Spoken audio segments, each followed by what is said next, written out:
Once upon a time, in a faraway land, there lived a man who could fly. His name was Dan, and he was the only human in the world with this extraordinary ability. Dan had wings like a giant eagle, and they were so big that he could carry an entire elephant on his back if he wanted to.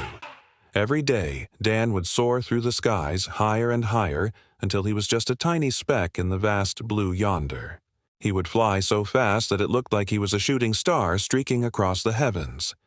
And when he landed, it was always with a gentle touch, like a feather floating down from a great height. All the other animals on Earth were amazed by Dan's ability to fly.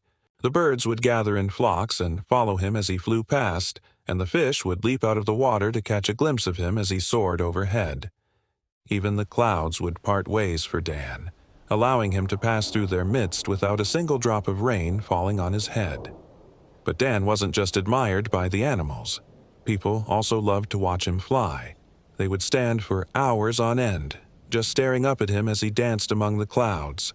And sometimes they would try to copy him, jumping off high places and flapping their arms like wings.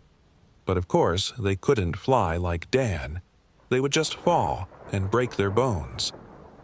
One day, though, something strange happened.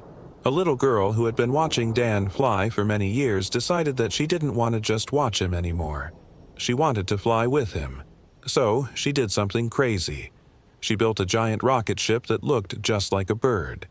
Then, with Dan inside, she blasted off into the sky. At first, Dan was scared. He had never flown with anyone before and he didn't know how to control the rocket ship. But then, he took a deep breath and relaxed. And as he did, the rocket ship began to soar through the skies just like a bird. From that day on, Dan and the little girl flew all over the world together, bringing joy to everyone who saw them. And that's why, whenever you look up into the sky and see a shooting star, remember that it might just be Dan the Flying Man, soaring through the heavens higher and higher until he's just a tiny speck in the vast blue yonder.